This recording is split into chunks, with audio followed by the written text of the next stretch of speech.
Hola, quiero ver si se escucha. A ver si alguien escucha y me puede dar una señal.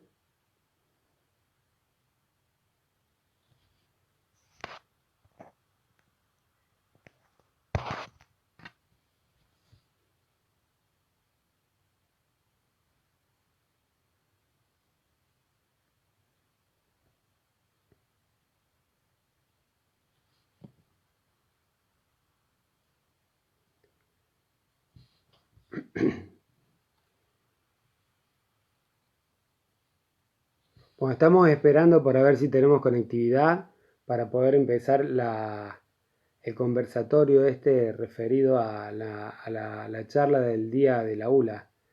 Querría ver yo desde mi lugar en que estoy porque he tenido muchos problemas de conectividad y quisiera saber si en este momento nos estamos comunicando. Si alguien me puede dar una señal de vida, más allá de un me gusta, algún comentario, a ver si se está escuchando. Perfecto, Martina, te agradezco mucho. Se escucha y ve muy bien, Noemí, gracias. Bien, estaba muy complicado. He tenido complicaciones de Wi-Fi. De hecho que está saliendo por el teléfono, no por la notebook, así que va a ser telefónico. Eh, la dificultad y la magia de esta comunicación. Bueno, espero mientras se van sumando, ahora que hemos podido establecer la comunicación, vamos a ir tratando de, de comunicarnos de este modo en el mientras tanto. Así que voy viendo que la gente se va sumando y a medida que podamos, gracias Germán, perfecto, Andrea, perfecto, Andrea, bueno, estamos entrando, Viviana también, Rocío, bueno, bien, bien. Claudia, Cande, bueno, perfecto. Eh, Estamos tratando de ver un ratito más y ya Silvina, perfecto.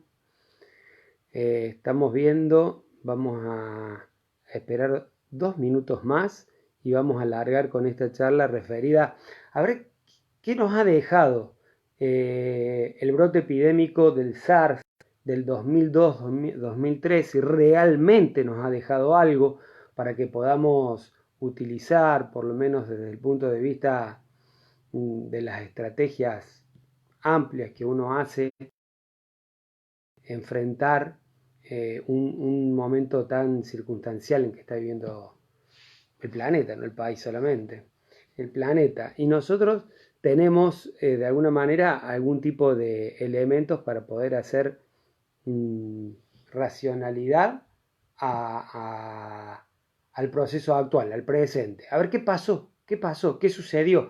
¿Esto nos avisó? ¿Esto nos avisaron de este problema? Bien, vamos a comenzar. Estamos ya en hora demasiado pasada, pero bueno, vamos a empezar porque hay una razón para entender todo esto. Lo importante es que estamos a través de la Universidad Libre del Ambiente, de la Municipalidad de Córdoba, comunicándonos y haciendo este intercambio de situaciones. Que es importante que desde el Estado nos complementemos en cuanto a decir y plantear situaciones que sirven para un debate posterior. Bajo esta perspectiva, en muchas ocasiones uno dice una frase tan referencial a lo fácil que es opinar sobre una situación con los hechos consumados, ¿no? Entonces la pregunta es, tuvimos el diario del lunes para establecer algún tipo de pauta comportamental? ¿Lo tenemos aún el diario del lunes? La idea es reflexionar sobre este tema. Si tuvimos esto antes que empezara todo esto. Y lo que voy a hacer es tratar de decir o contar como un cuento, eh, lo que sucedió en el 2002 y el 2003, sobre todo en 4 países, en China, en Hong Kong, en Taiwán y en Canadá. Con esas 4 observaciones, que en realidad son los 4 países donde más se sufrió esta patología, vamos a tratar de gestar esto que estamos planteando. Yo cuando, por algún lado hay que empezarlo, ¿no? Y les voy a contar cuándo lo vamos a empezar. Situémonos en el 2003 porque casi todos estábamos vivos ya en el 2003, probablemente. Salvo si Lorenzo e Isabela me están escuchando por ahí, que a lo mejor ellos todavía no, pero generalmente todos los demás, el 2003 estábamos vivos y a ver si recordamos. ¿Qué había pasado? Todo ocurrió de golpe, pero en un momento tuvo que ocurrir la difusión del tema, pero ya venía ocurriendo de alguna manera todo en base a cuestiones que habían ocurrido en China, pero que no habían salido a la luz. Pero el 19 de febrero del 2003, 19 de febrero del 2003, un doctor, el doctor Liu Junlu, llegó a Hong Kong porque tenía una boda, un casamiento.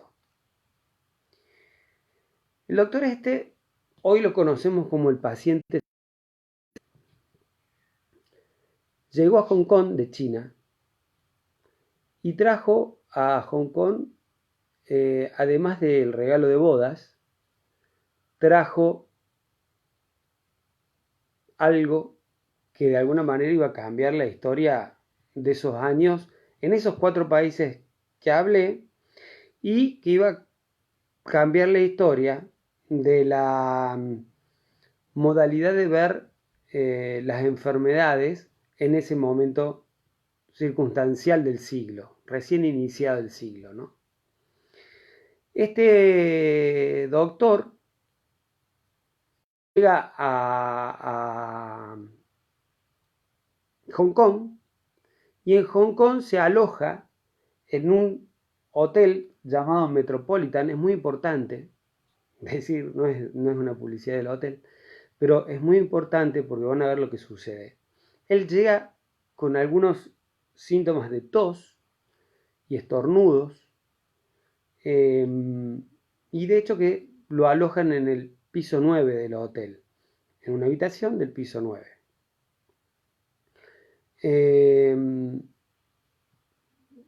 Ahí mismo, en ese mismo piso 9, se van a alojar 2 personas. También un americano de origen asiático, que era un comerciante, que de alguna manera vendía ropa, pero que también se aloja en el piso 9, y una canadiense de origen asiático también, que también se aloja en el piso 9. Increíble lo que les voy a contar, por eso es interesante, y tómenlo como un cuento porque es un cuento de aprendizaje muy fuerte. Bien, tenemos que entender que 2 días está alojado el doctor ahí, el doctor chino, hasta que sus síntomas no dan más y decide ir solo a internarse a un hospital en Hong Kong. En el hospital pasa por todos los procesos administrativos, y en todos esos procesos administrativos, hasta que llega al equipo de salud, es atendido por enfermeras, luego por médicos, un médico que lo atiende, y bueno, empiezan a ver qué es lo que está pasando, ¿no? En primera instancia lo atienden como una influenza estacional, pero empiezan a darse cuenta que la influenza era grave, porque la neumonía que se había producido en él era bastante grave. Y de hecho que en un momento de claridad, y trata de decirlo en forma de secreto, dice abiertamente que él estaba atendiendo, que era médico, y que estaba atendiendo en China un grupo de pacientes con una neumonía atípica severa y que no habían podido hacer diagnóstico de certeza hasta entonces. Bueno,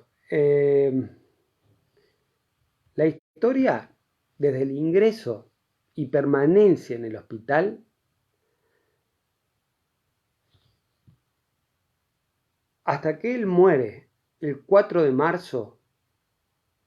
El 4 de marzo, había sido internado el 22 de febrero, el 4 de marzo del 2003, cuando él fallece, aproximadamente 70 personas del equipo de salud y personal administrativo del hospital ya habían sido infectados.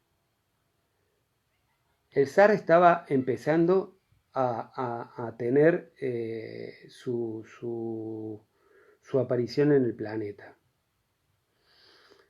Él no supo de qué falleció. Falleció de una neumonía atípica, fuerte, pero ni él como médico pudo saber, porque hasta ese entonces, cuando él fallece, el 4 de marzo, no estaba establecido lo que había sido. Los síntomas principales, y atiendan bien, eran dificultad para respirar, ataque de tos seca, temperatura alta. Y luego se producía una neumonía con una dificultad respiratoria notoria, con presencia de un edema pulmonar marcado. Si ustedes ven, definición del caso de aquel tiempo y cómo se presenta en este momento el coronavirus, ¿no? Hoy lo llamamos coronavirus. Ahora voy a hablar de los nombres. Los pacientes requerían ventilación urgente y colocar respiradores que ayudaran a sostener la vida del paciente. La enfermedad ya se había dispersado mucho y categóricamente después de la muerte del doctor Chino. En menos de un mes también se había desatado ya la enfermedad en 200 personas, todas de un complejo habitacional en Hong Kong llamado Amoy Gardens. Era un complejo habitacional de 33 pisos, 19 torres de 33 pisos. El primer día, según cuentan los que vivían, eran 4, el segundo fueron 20, el tercero 30, después 40 y ya ahí la cosa se complicó. Se comenzó a extender la enfermedad de una manera tan increíble que se empezaron a asustar de qué manera se estaban contagiando, ¿no? Muchos pensaron en una primera instancia, y esto fue real después también, que la idea era por el contacto de los botones del ascensor. Y realmente eso también podría haber ocurrido en el hotel donde estaba alojado el médico chino. Por eso el concepto de fómite, que sería un objeto carente de vida, pero donde se mantiene la presencia viral por un tiempo determinado de acuerdo a la textura que pueda tener ese material inerte. Con tocar ese lugar, o sea, ya se pensaba de que no había necesidad de estar en contacto directo, persona a persona, sino a través de un elemento que pudiera llegar a producir el contagio.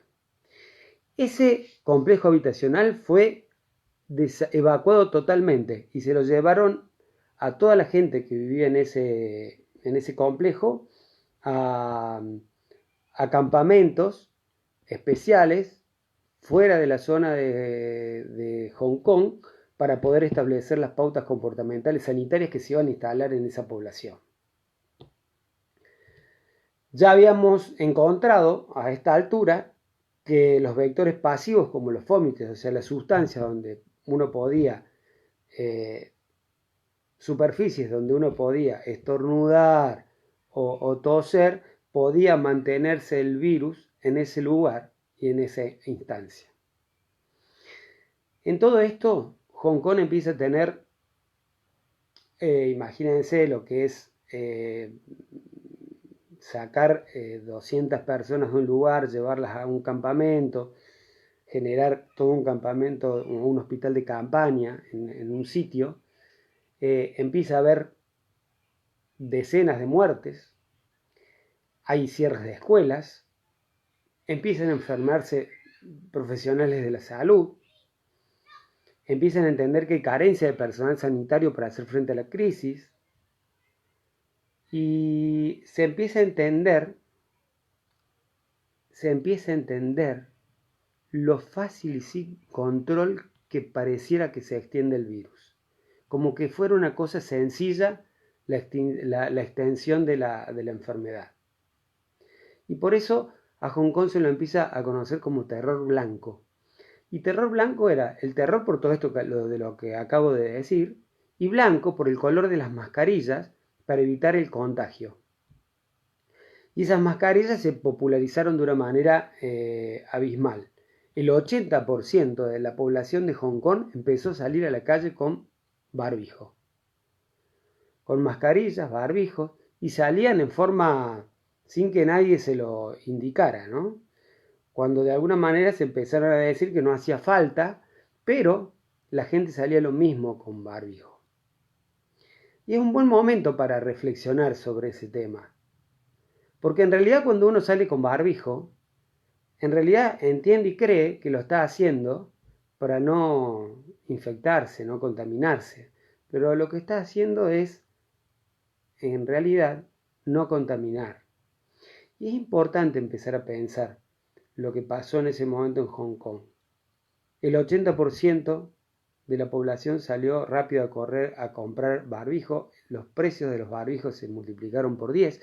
Por eso digo, vean las cosas cómo suceden, cómo sucedieron, para ver y llegar hasta el punto donde estamos hoy, y para ver a ver si aprendimos algo del brote epidémico del 2002-2003. Con todo esto, en Hong Kong, concomitantemente, en realidad se planteaba de que estaban circulando dos epidemias: la epidemiológica y la del terror emocional. Porque si el 80% de la población usaba barbijo sin presentar ningún síntoma, algo estaba pasando, la gente estaba muy atemorizada. Aunque hoy podríamos hacer otra lectura. Si bien los decisores de las políticas sanitarias establecen de que no es necesario portar barbijos a las personas que no presentan síntomas, hoy ya estamos entendiendo que hay presentaciones asintomáticas de la enfermedad y que esas poblaciones asintomáticas, lo están diciendo epidemiólogos, algunos epidemiólogos italianos, por ejemplo, que he escuchado de algunos lugares, regiones de Italia, donde los brotes, los casos que han surgido son sustancialmente menores que el gran hervidero de casos que hay en Italia. Y en algunos lugares optaron por otras formas de ver la situación y, por ejemplo, utilizaron el contexto de tratar de que la gente llevara barbijo para que no contagiara al resto, aquellos que sean portadores asintomáticos. Bueno, la economía en Hong Kong cayó. Se presupone que fue la caída más grande de la historia de la bolsa de Hong Kong. Y entendiendo que a pesar que Hong Kong, como gran potencia, la mayor cantidad de empresas de Hong Kong son pequeñas y medianas empresas. Los restaurantes estaban todos vacíos, los hoteles estaban hasta entre el 7 y el 8% de su ocupación, que normalmente en Hong Kong tiene hasta el 90% de ocupación. Y en ese momento, en el 2003, a pesar de todo esto, la población de Hong Kong llevaba a 7 millones de personas. Aún así, los infectados llegaron a ser poco menos de 2.000. Creo que fueron, el número oficial es 1.755 casos en Hong Kong hubo. De 7 millones y de habitantes, hubo 1.755 casos. O sea, la probabilidad de que se enfermaran era muy pobre. De todos modos, no tomemos esto como un dato categórico y traspolemos a a la presentación de la actual, ¿no? Porque no tienen la misma forma de contagio y tienen unas particularidades distintas. Si bien estamos hablando, cuando estamos contando toda esta historia, estamos hablando de SARS-CoV-1 y ahora estamos con SARS-CoV-2, en realidad la base viral es la misma, el 80% para no meter términos muy técnicos, de la estructura del virus de SARS-CoV-1 es igual a la del SARS-CoV-2. Pero en ese 20% hay algunas diferencias y en esas diferencias hay algunos comportamientos más que sintomáticos de vías de contagios distintas. Bien, estábamos entendiendo que la cantidad de muertes que hubo en Hong Kong ahora por números oficiales, ¿no? Terminemos con los números oficiales. ¿Qué pasó cuando terminó todo? Fueron 1.755 personas contagiadas, 299 muertes, con una letalidad, lo que hablaba de una letalidad del 17%. Letalidad significa de aquellas personas que se enferman, ¿cuántas se mueren? Esa es la letalidad, a diferencia de la morbilidad, que son las personas que se enferman de una población global. Acá estamos hablando, y de la mortalidad serían las personas que fallecen o los individuos, porque podríamos estar hablando de animales, los individuos que fallecen de la población global. Esa es la mortalidad. La morbilidad de los que se enferman y la letalidad. Estamos tratando de hablar, si bien son tecnicismos, pero tratando de explicar, la letalidad son los individuos que fallecen de acuerdo a la población que se enfermó. Entonces, tenemos que para Hong Kong, final de del brote epidémico 2002-2003, 1.755 casos, 299 muertes, con lo que llevó a una letalidad de un 17%. Por lo tanto, estamos viendo que la letalidad del SARS-CoV-1 sería por ahora mayor, sustancialmente mayor, a la que estamos viviendo en este momento, producida por el SARS-CoV-2 y conocida, sus casos clínicos, su presentación como enfermedad, como COVID-19. Pero en ese hotel que se alojó el médico chino, en el piso 9, se alojaron 2 personas más, muy importantes estas 2 personas, porque estas personas que estaban ahí, una se llama, que era creo que les conté recién, comerciante chino-americano, que de alguna manera, llamado Johnny Chen, famoso porque empieza él a establecer una pauta comportamental bastante importante, Johnny Chen.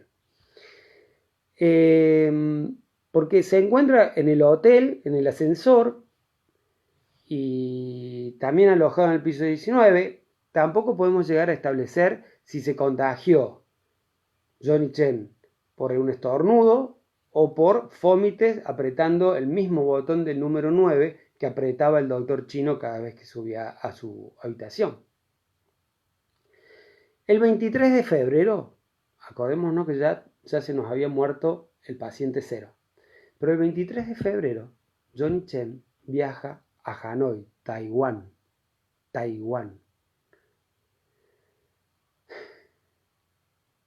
Y viaja con síntomas, ya viaja con tos. Pero claro, cuando uno tiene tos, se cree que tiene tos, ¿no? Lo que pasa es que esta era la tos del SARS. El 23 de febrero, ya el 26 de febrero, tiene que ser internado en Hanoi. En Taiwán se interna y bueno, empiezan piensen que en este entonces, 26 de febrero, todavía no había fallecido el médico chino en Hong Kong. Pero por eso esto es una trama interesante de nexos epidemiológicos que nos ayudan a comprender cómo se fue comportando el virus en ese momento, ¿no? Entonces lo atiende un doctor, un epidemiólogo un epidemiólogo de terreno, italiano, en Hanoi, italiano, llamado Carlos Urbani. Y es muy importante el doctor Carlos Urbani porque es el primero que empieza a hacer la descripción de la enfermedad y la representa como una neumonía aguda y grave. Él hace la primera descripción y empieza a estudiarla, a la enfermedad, trata de estudiarla, pero un mes después, el 29 de marzo, el doctor Carlos Urbani fallece de esta enfermedad, habiéndola de alguna manera estudiado hasta donde puede, pero con un informe importante que hace a las autoridades de Taiwán, diciéndoles que estaban ante la presencia de una enfermedad complicada y que había que hacer de alguna manera un resguardo importante a través de la enfermedad. El 29 de marzo de ese día, la OMS larga un comunicado que dice lo siguiente: el doctor Carlo Urbani, especialista en enfermedades infecciosas de la OMS, el primer oficial de la OMS en identificar el brote de esta nueva enfermedad y tratar los primeros casos en Hanoi, murió de SARS hoy en Tailandia, lo que explica la muerte adicional, o sea, la muerte colateral, ¿no? Empezamos a entender que estamos ante la presencia de una enfermedad complicada, de medianamente fácil contaminación y de una letalidad en ese momento, ya vamos a ver cuál fue la letalidad en Taiwán, pero de una letalidad que rondaba entre el 10 y el 20% aproximadamente. Pero Urbani no murió en vano, porque su trabajo hizo posible que la Organización Mundial de la Salud sincronizara a tiempo una contundente respuesta que logró contener la epidemia, salvando quizá un montón de vidas, ¿no? Porque Urbani entendió la gravedad del caso y aconsejó una adopción de medidas de aislamiento rápidas.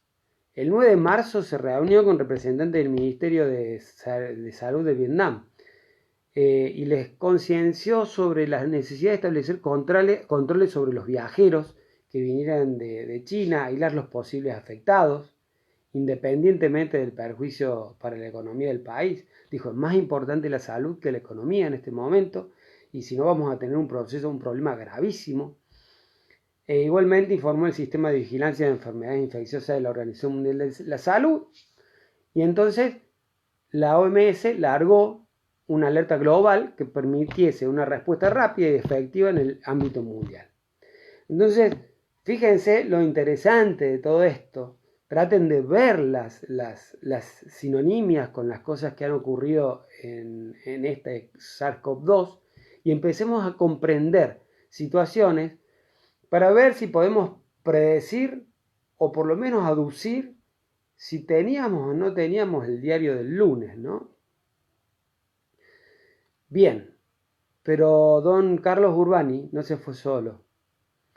4 miembros de su equipo que atendieron a Johnny Chen y conjuntamente con Johnny Chen fallecieron también en el brote que comenzaba a establecerse en Hanoi.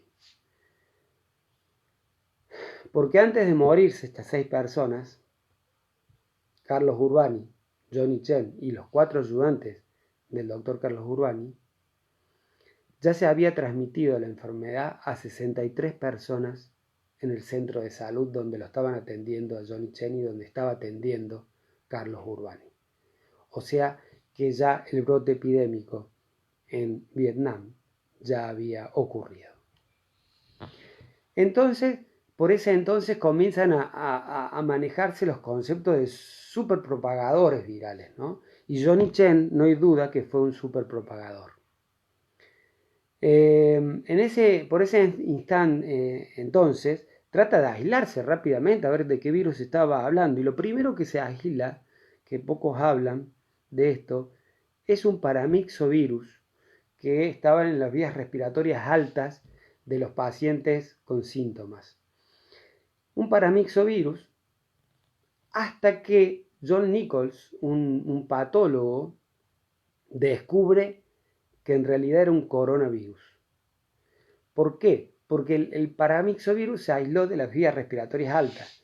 Pero esta enfermedad realmente ocurría en las vías respiratorias bajas, o sea, en pulmón.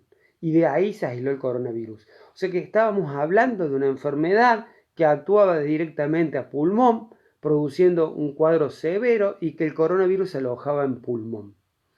Entonces, en realidad, la enfermedad era producida por un coronavirus. Los números oficiales de Taiwán fueron 364 casos. Ahí Gabriela Junco me dice Taiwán, Hawái o Tailandia. No, Hawái creo no haberlo dicho nunca, si lo dije me equivoqué. Taiwán dije. Y en Tailandia lo que dije es que falleció el doctor Carlos Urbani porque fue llevado con sintomatología a Tailandia para su mejor atención. El fallecimiento del doctor Carlos Urbani ocurrió en Tailandia. Y todo este proceso que estamos diciendo ocurrió en Taiwán. Y estamos hablando de Taiwán, que fue donde llegó Johnny Chen y trajo el virus desde el piso 9 del Hotel Metropolitan de Hong Kong. Los números oficiales, creo haber sido claro, Gabriela Junco, cualquier cosa a tu disposición para definir algún tipo de duda. Los números oficiales de Taiwán, escuchen bien, 346 casos, 73 muertes, por lo tanto una letalidad del 21%. Una letalidad del 21% es una letalidad alta, está diciendo que cada 5 personas una fallece, o sea, es alta. Eso fue lo que pasó en Taiwán. Pero, ¿qué pasó también ahí en ese fatídico piso 9 del Hotel Metropolitan? Resulta que un matrimonio asiático residente en Canadá compra un pasaje para visitar a sus hijos que vivían en Hong Kong. La empresa que le vende los pasajes le ofrece con el pasaje 5 días de alojamiento en el Hotel Metropolitan. Llegaron al Hotel Metropolitan y fueron alojados en el piso 9. Todo el contexto del destino es interesantísimo para que podamos entender los nexos epidemiológicos, ¿no? Se alojaron en el piso 9, estuvieron un tiempo en Hong Kong y volvieron a Canadá.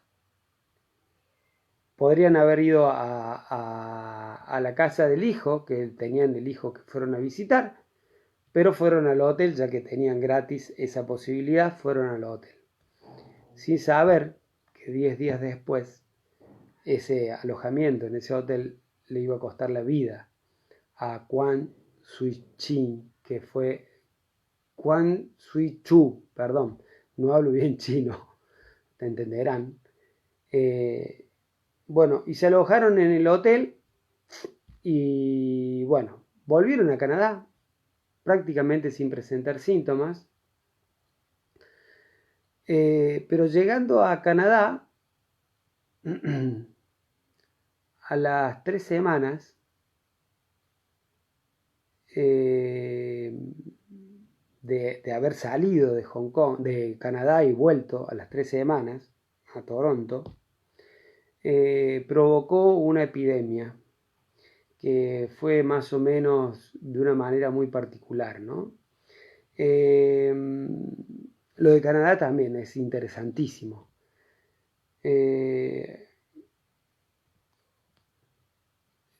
Lo que voy a contar de Canadá fue escrito el 28 de marzo del 2003, como para que entiendan de lo que estoy hablando, ¿no? 28 de marzo del 2003, o sea, hace exactamente 17 años. Bueno, todavía nos preguntamos, decían en Canadá, si fuimos rápido para actuar o no fuimos rápido. Un funcionario de salud pública dijo que está agradecido de que el SARS tenga una tasa de mortalidad relativamente baja, porque hasta ese entonces había sido baja en Canadá, porque habría pocas esperanzas de limitar su propagación. Por lo tanto, debemos estar agradecidos, decían en Canadá, de que esto haya sido un ensayo general a uno peor.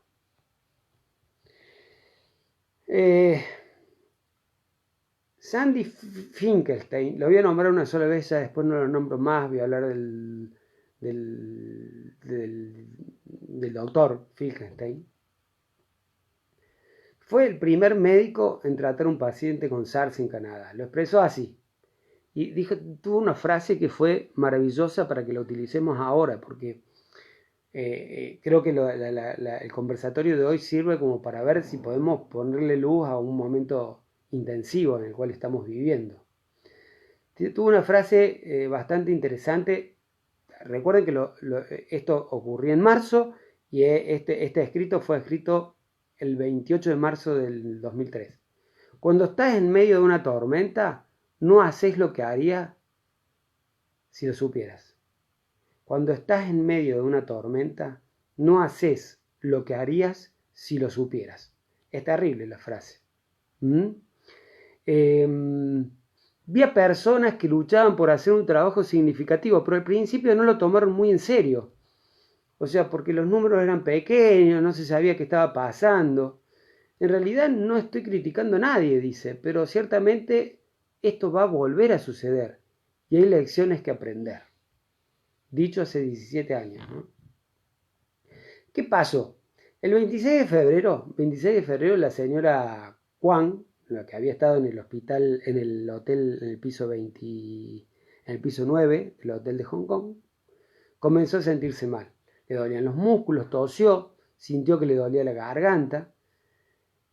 En ese mismo día que Johnny Chen tuvo síntomas similares y fue ingresado al hospital de Hanoi.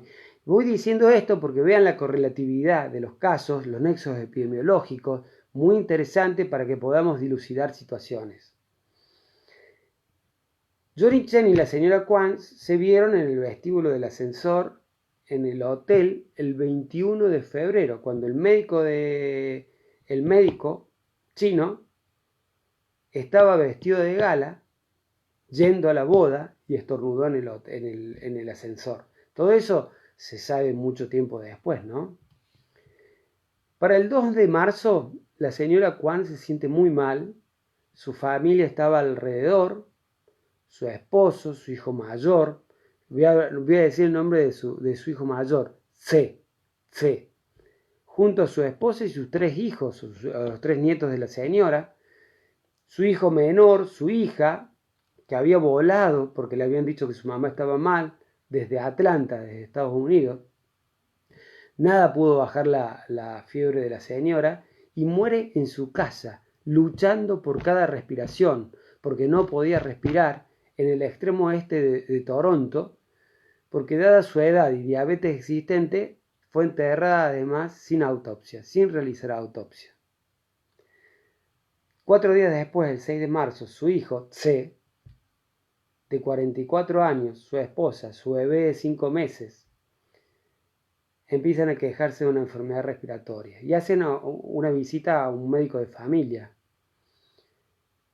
De todos modos, ese médico de familia también es muy importante atenderlo.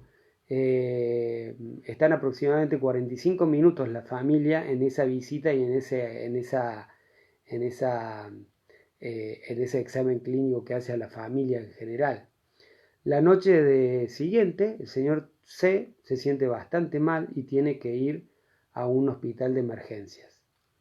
Estaba alerta, podía hablar, aunque estaba tosiendo y claramente le faltaba aire, le faltaba aliento, le faltaba oxígeno.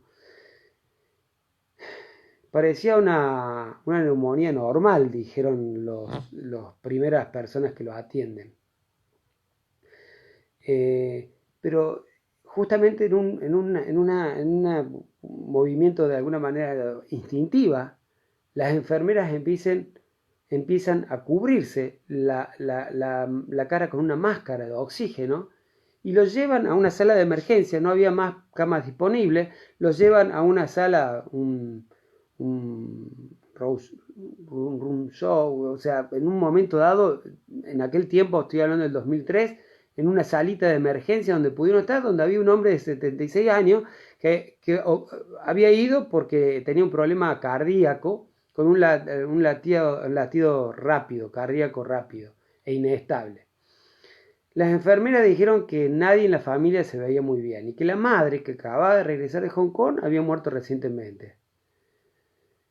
En el hospital le decían: tenemos una población de inmigrantes, chinos e indios, y aquí a todos los inmigrantes es tuberculosis hasta que se demuestre lo contrario. Bien, acá demostraron lo contrario, ¿no? Ordenaron radiografía de tórax, el radiólogo dice: están las marcas blancas reveladoras, dice, eso puede ser tuberculosis, pero al médico que nombramos en una primera instancia, que fue el primero que dice tuberculosis, una enfermedad crónica, esto parece algo más agudo, es todo el brote familiar, no encajaban las cosas, ¿no? Entonces el doctor C tiene que ser conectado a un ventilador, lo ponen con respiración asistida, y aún así, lamentablemente desmejoró, su presión arterial bajó, su corazón se desaceleró, y el 12 de marzo ya no hubo más nada que hacer y falleció.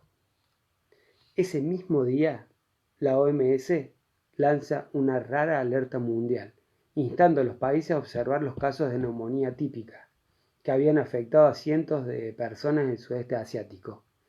¿Saben por qué motivo larga la OMS esto? Porque el doctor Urbani había dicho lo del señor Chen, compañero de piso de la señora que murió en Canadá.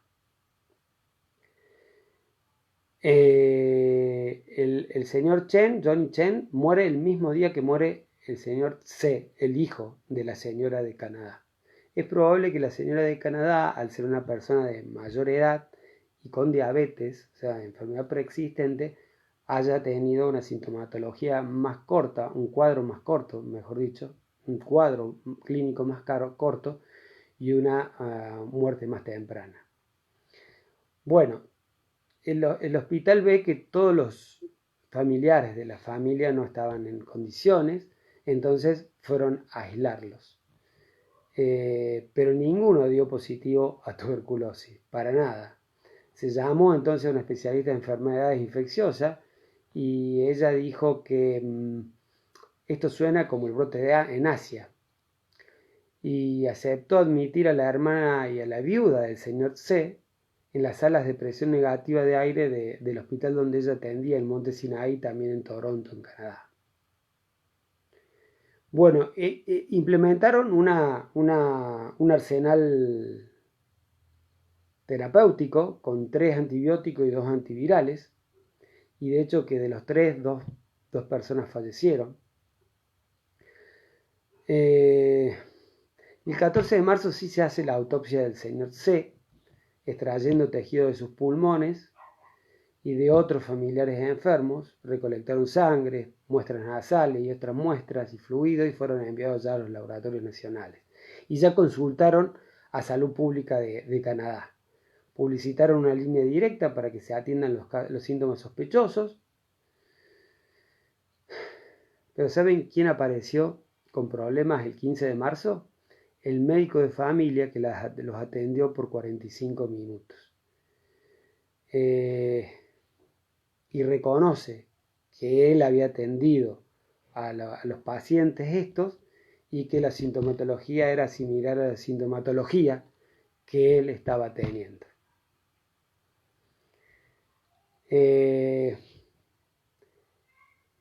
Empezaron a estar preocupados por esta transmisión secundaria al médico y el 90% de los casos de Hong Kong ya se sabía que habían estallado en casos de trabajadores de la salud.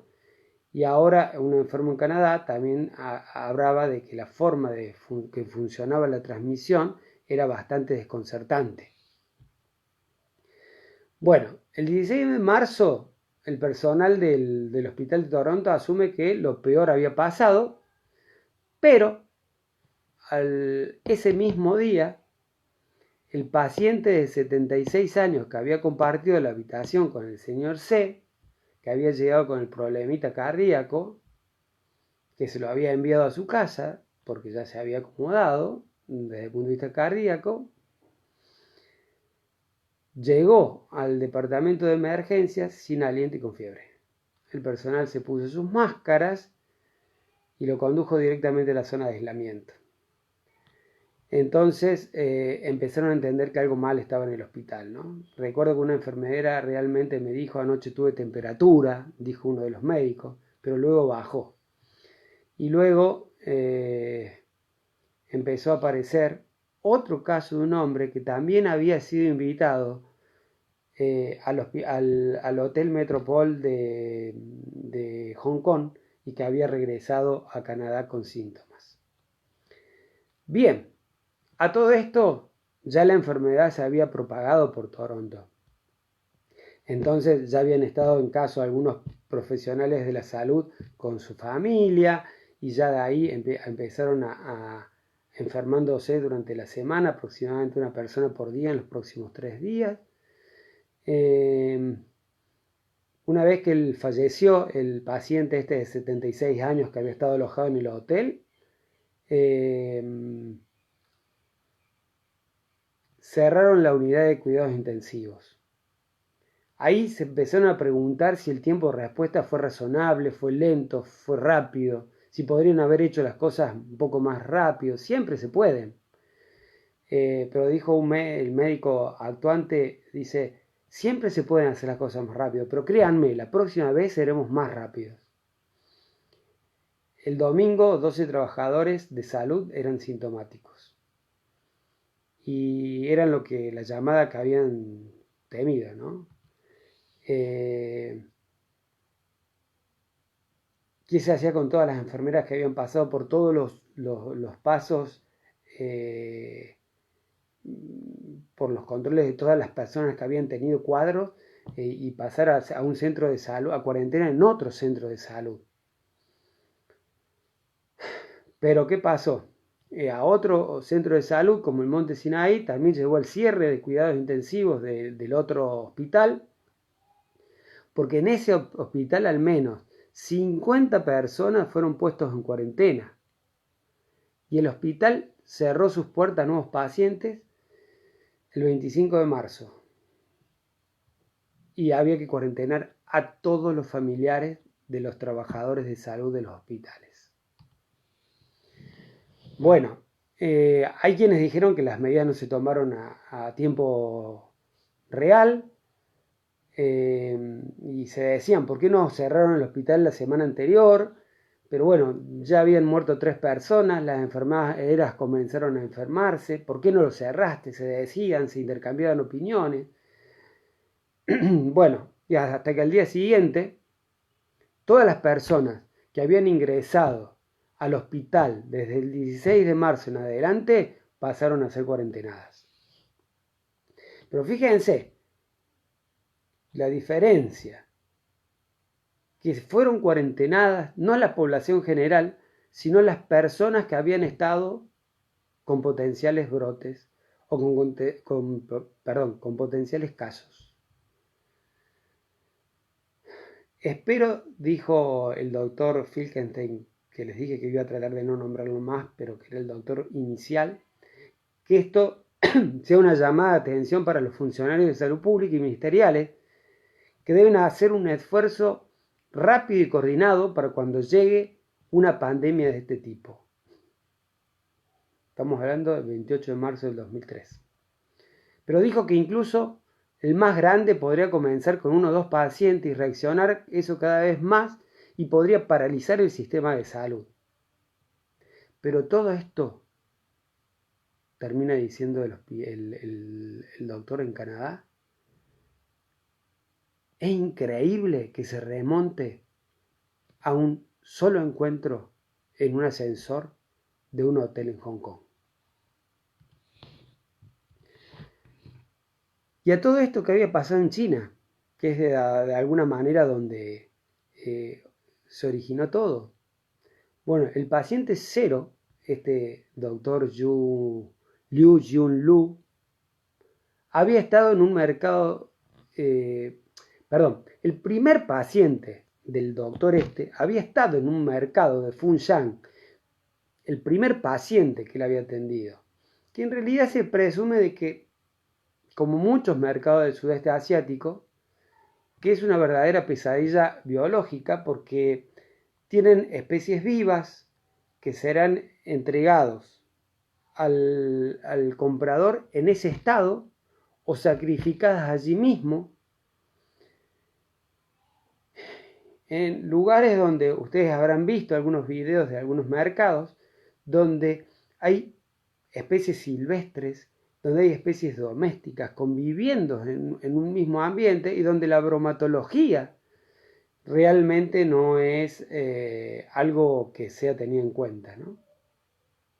Realmente son escenarios donde pueden ocurrir mutaciones tenebrosas, pero no solamente ahí, sino en la naturaleza también.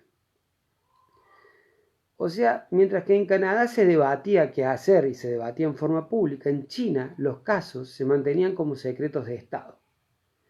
Y la OMS llega a China en esos días y admite que en los hospitales militares chinos los casos no se reportaban. La OMS plantea que hay una comunidad global que no cree en sus datos, Comienza a plantearse que es probable que el virus del SARS existiera circulando desde hace tiempo en la fauna silvestre en ciclos cerrados. Algún evento abrió ese ciclo y realizó el derrame a humanos. Los mercados frescos de Asia, como decía recién, generan posibilidades grandes, como un gran tubo de ensayo, ¿no? Incluso en las multigranjas que hay en China o en el sudeste asiático, multigranjas. ¿Qué significa? Que hay crianzas de animales de varias especies, silvestres y domésticas.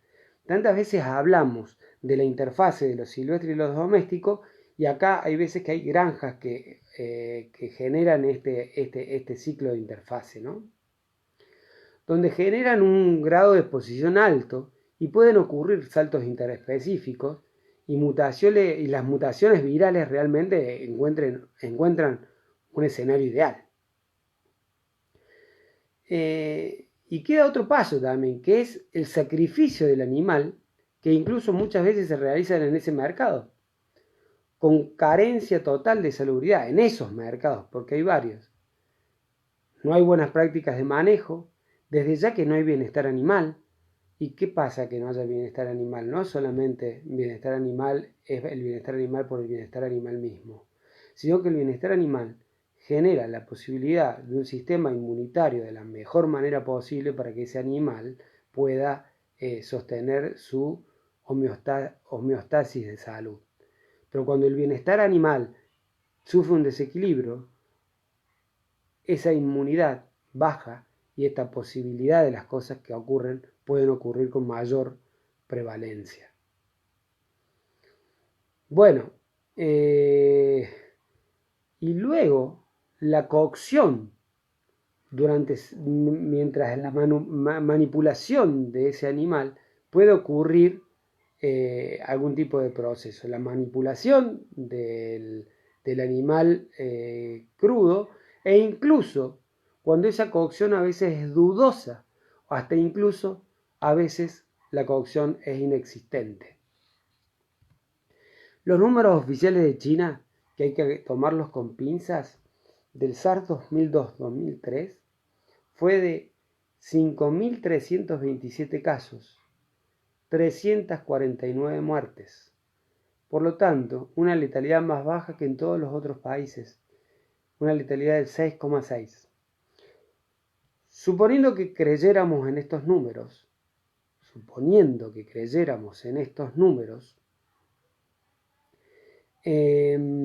tendríamos que pensar si pudiera ser que en China los coronavirus estuvieran circulando desde hace mucho tiempo, que esto es algo real, y que pudiera haber algún tipo de anticuerpos dando vuelta en la población china.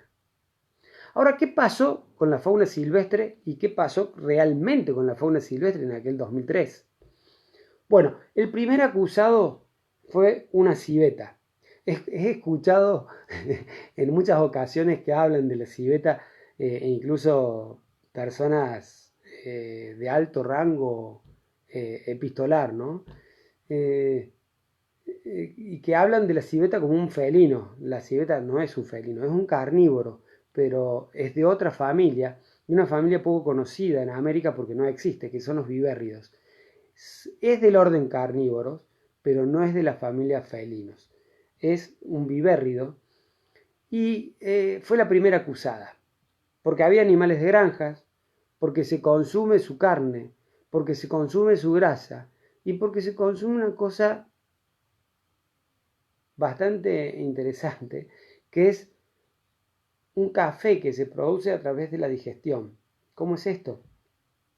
Se le da el grano de café a la civeta lo consume, lo digiere en su cuerpo, elimina a través de sus fecas los granitos de café intactos pero digeridos, se limpian, se lavan esos granitos de café, se procesa ese café y ese café se conoce como el Kopi Luwak. Kopi Luwak. Y resulta que ese es el café más caro del mundo. Entonces, para impedir brotes epidémicos, se deciden sacrificar entre 5.000 a 10.000 civetas y se cree que en el 2004, cuando miles de civetas fueron eliminadas, se cree que esa fue la forma de terminar con el brote.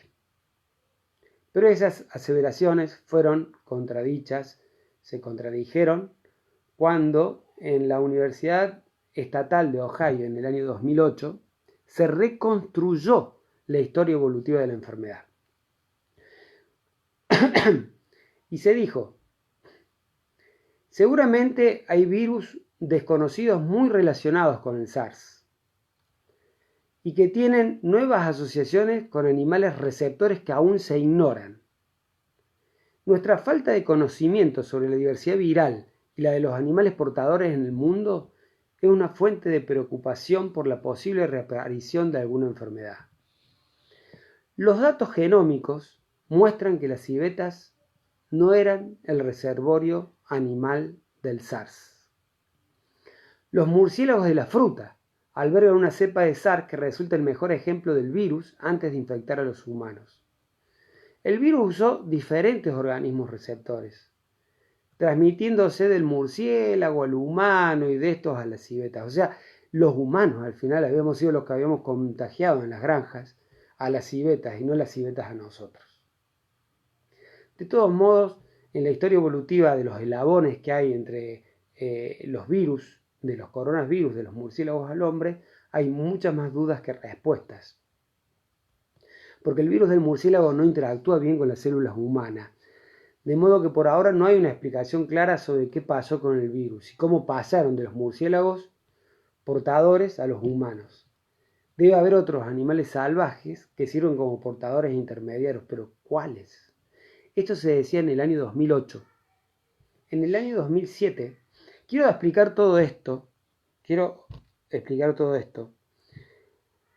porque yo escuché por muchos lugares, ustedes también lo deben haber sentido, personas que ya categóricamente establecían que era un virus que el actual, el COVID-19, la presentación esta del SARS-CoV-2, que se llama COVID-19, la presentación clínica, decían murciélago, serpiente, hombre, o que mutó en una serpiente y pasó al hombre, o murciélago, pangolines, hombre. Esas dos versiones, esos dos pasos, lo hemos escuchado hasta el cansancio ya.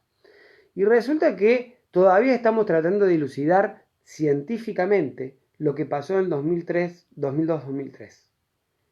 Y que en el 2017 se le puso un poco de luz a toda la oscuridad, ¿no? Hay en el 2017 un cuerpo de investigadores chinos, muchos investigadores chinos, hace un trabajo realmente muy interesante en unas cuevas de Yunnan, en China, donde conviven muchos o sea, varias especies de murciélagos, de quirópteros, donde de alguna manera empiezan a establecer, ellos dicen que presuponen que el progenitor directo del SARS-CoV-1 puede haberse originado después de los eventos. Hablan de SARS-CoV, no del 1, porque en aquel tiempo no había dos, o sea que hablar de SARS-CoV ya era hablar del único que existía. Después de eventos de recombinación, dicen que pueden haber aparecido recombinación de virus de varios murciélagos. Los estudios de entrada celular demostraron que 3 SARS-CoV, de estos SARS-CoV, demostraron que había secuencias de las proteínas, no quiero entrar con los términos muy técnicos, eran capaces de utilizar receptores humanos, exhibiendo además una estrecha relación con las cepas en las cuevas de Yunnan y el SARS-CoV. Este trabajo proporcionó definitivamente nuevos conocimientos sobre el origen y la evolución del SARS-CoV. Este trabajo hace unos días en un periódico de tirada nacional, La Nación, la doctora Marcela Orozco le hicieron una nota interesantísima, quienes tengan la posibilidad de leerla, háganlo, donde hace un par de explicaciones. Me comuniqué con ella y me mandó el paper este del 2017 que yo no lo tenía, y realmente es interesantísimo porque hace esta presunción, ese paper, donde habría una comunión de especies de murciélagos y la posibilidad de esa comunión de distintas cepas de SARS-CoV produjeran que fuera receptivo a los receptores humanos, ¿no? De todos modos, termina diciendo, este trabajo proporciona, dicen en el 2017, nuevos conocimientos sobre el origen y la evolución del SARS-CoV y destaca la necesidad de preparación para la aparición futura de enfermedades similares al SARS. Por eso, muchas personas venimos hablando de SARS, de Nipah, de SARS, vamos a decir, no quiero nombrar todas las otras enfermedades para no contaminarnos, pero en realidad estamos hablando de SARS hace tanto tiempo, ¿no? Tanto tiempo.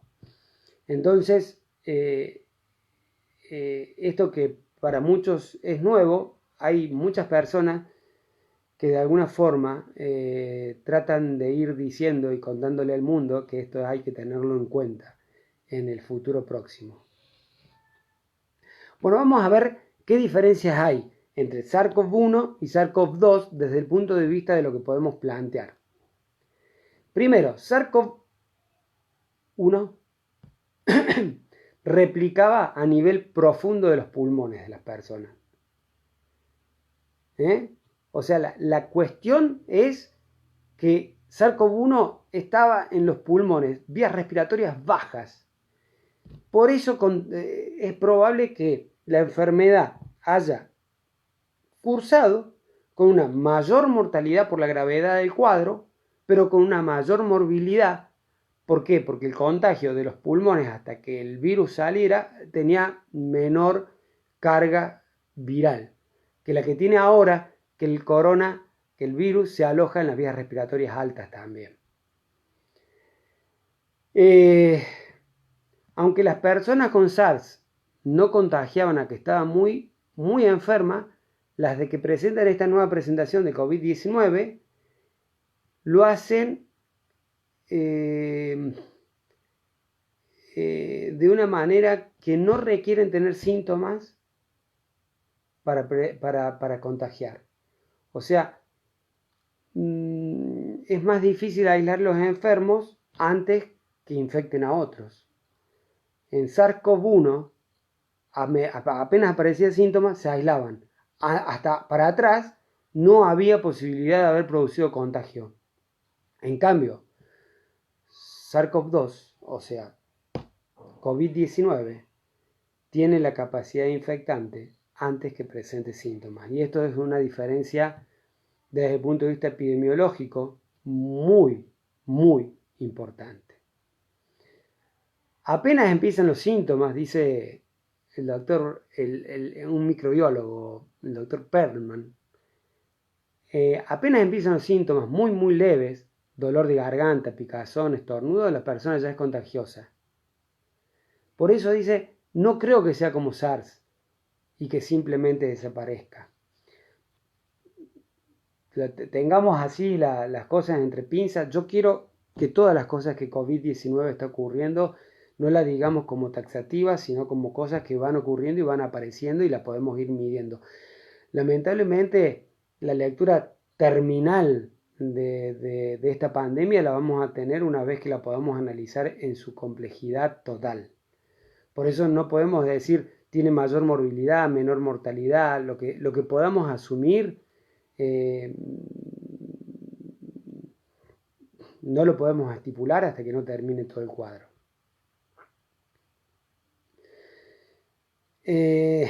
Bueno, en realidad estas pandemias, ¿qué nos hacen? ¿Qué nos hacen? Recordar los límites del conocimiento científico.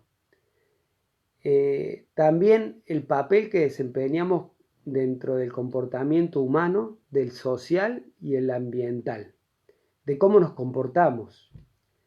Y las tecnologías que tenemos para enfrentar la propagación de enfermedades microbianas nuevas, ¿no? Esta es una humilde lectura para repasar algo que debimos hacer, leer esto previamente, como lo hacemos en algunos lugares, ¿no? Esto humildemente lo hacemos habitualmente todos los años en nuestra asignatura de fauna silvestre en la carrera de veterinaria en la Universidad Nacional de Villa María. Entonces, es como que de alguna manera cada uno sabrá si había un diario del lunes después de haber escuchado esta pequeña y humilde presentación, este conversatorio que tratamos de hacer.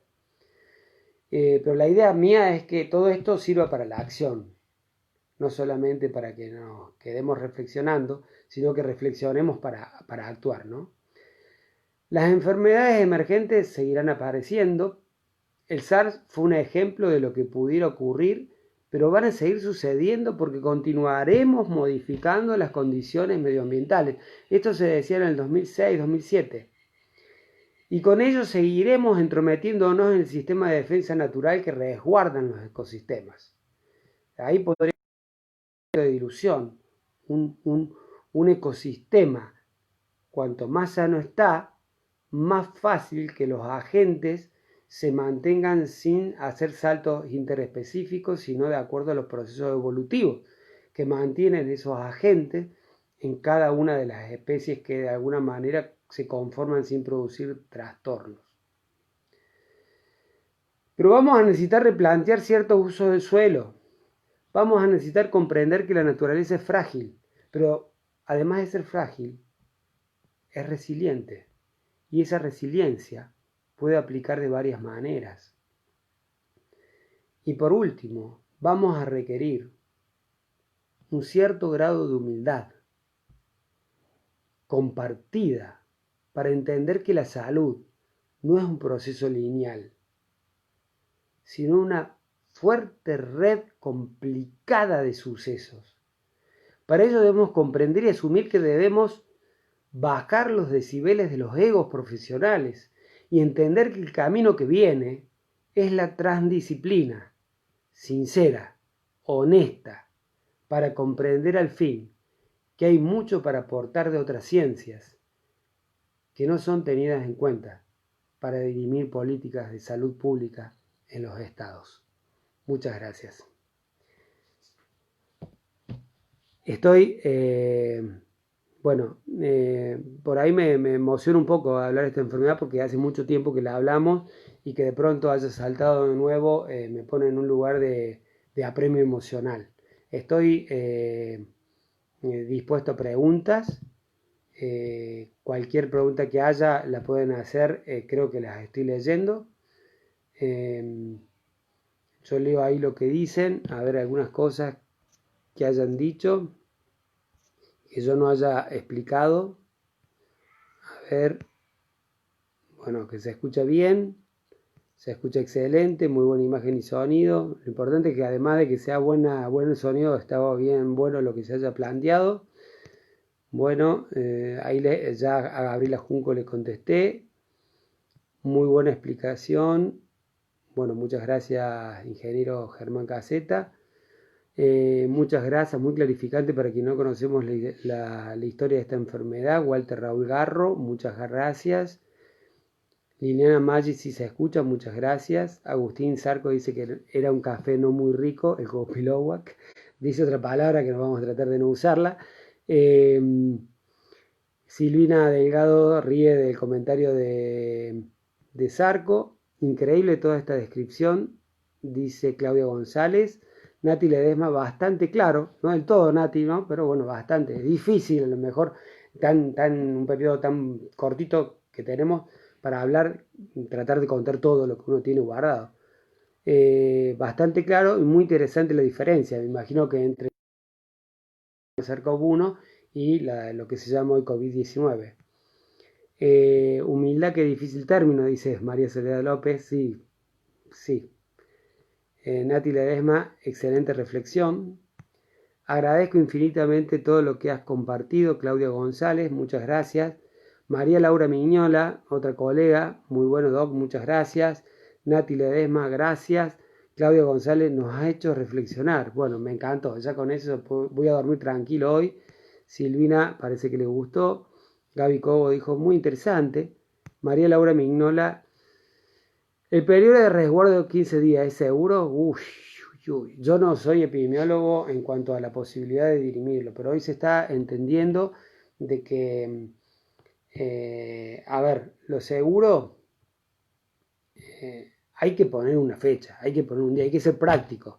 Lo que pasa es que si entendemos que hay portadores asintomáticos, esto nos hace dudar de todo lo que podemos llegar a decir. Entonces, por ahí no quiero ser taxativo. Y no quiero ser taxativo, como dije recién, con COVID-19, porque COVID-19 lo estamos midiendo día a día, paso a paso, lo están midiendo los que saben, ¿no? Yo simplemente hago una lectura de todas esas miradas que hemos tenido en el 2019, porque, que se están haciendo en el 2019. Pero yo lo que había hecho durante 10 años es la mirada del SARS-CoV-1 del 2002-2003 y es lo que vine a hablar ahora, ¿no? Claudia Muñaini, re claro. Liliana Tosoni, muchas gracias. Silvina Delgado, genial. Fidel, gracias. Agustín Zarco, muy buena. Fidel, como siempre. Consulta. ¿En qué especie está comprobado que hay algún coronavirus además de SARS? Bien. Si hablamos, hay muchos coronavirus. Hay muchos coronavirus. Si estamos hablando del coronavirus actual, en cuanto a animales, lo que se ha definido es la presencia de anticuerpos, sobre todo en la familia Félides. Ahora sí, en familia Félides, COVID-19, Félides se aisló en Hong Kong en felinos domésticos y el otro día apareció un cuadro clínico en el zoológico del Bronx, en Estados Unidos, de un tigre y un grupo de animales que convivían con ese tigre o cerca. O aparte, teniendo en cuenta que la persona que los cuidaba tuvo una presentación de sintomatología, y ahí está claro, ¿no?, que cuando estuvo sintomatología ya dejó de asistir al zoológico, pero que de alguna manera ha habido intercambio del virus cuando él no presentaba síntomas. Si hubiera tenido síntomas no hubiera asistido a la institución zoológica. Pero había coronavirus históricamente. En la década del 90 nosotros los veterinarios, en la década del 90 tuvimos un brote epidémico de una enfermedad muy grave, también emergente por aquellos entonces, en la década del 80 fue emergente, que fue el parvovirus canino. El parvovirus hizo desastre con los cachorros de caninos.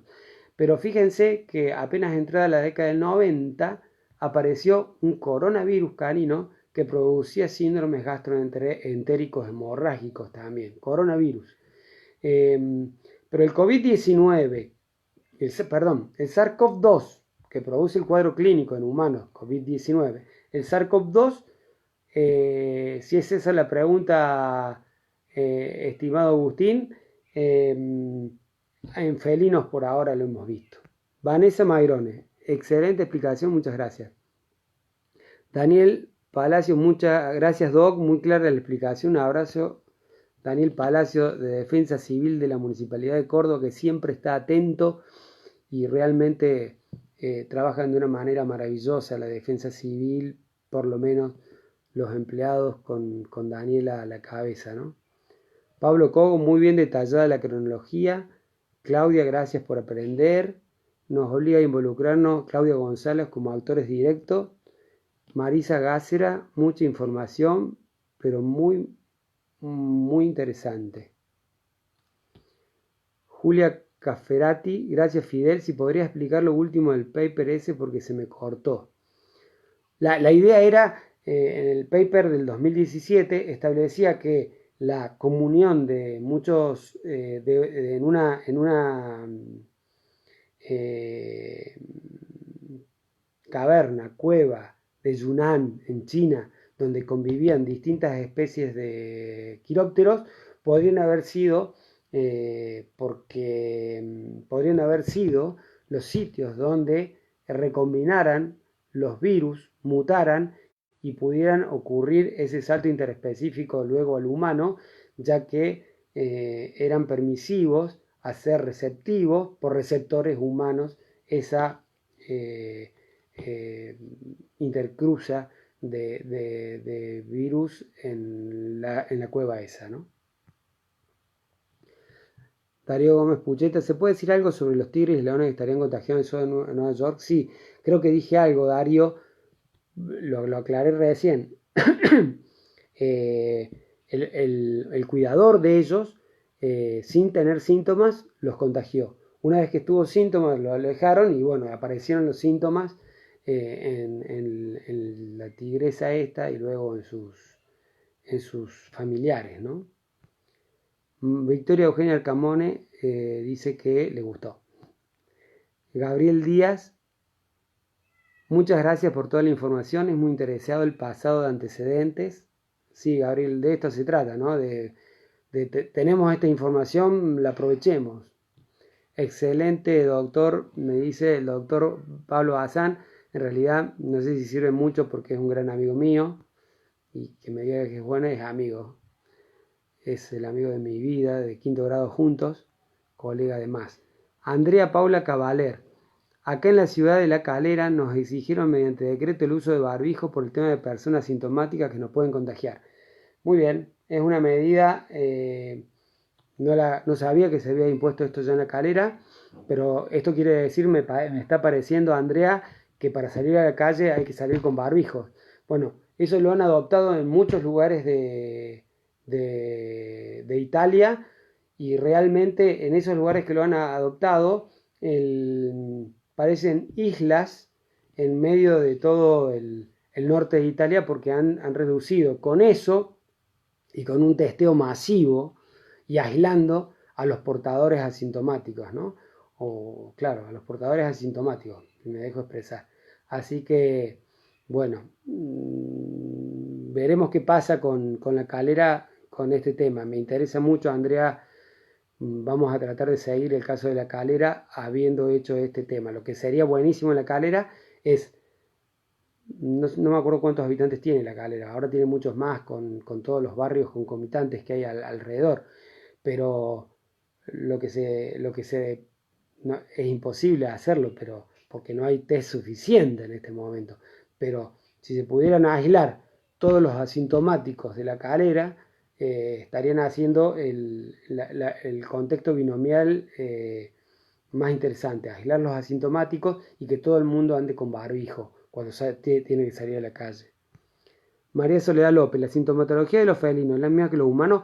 Tos seca presentó el tigre del zoológico de Nueva York. La tos seca. O sea, eso parece que es universal por ahora. Noemí Blanco, muchas gracias por compartirnos la información, muy interesante su charla. Daniel Palacios, de nuevo, ¿sería conveniente ante esta realidad que la Junta Municipal de Defensa Civil órgano por excelencia de la gestión de riesgo, funcione regularmente. Julieta Cafarati, gracias Fidel por responder, hacer charlas más seguido. Bueno, estamos haciendo bastante.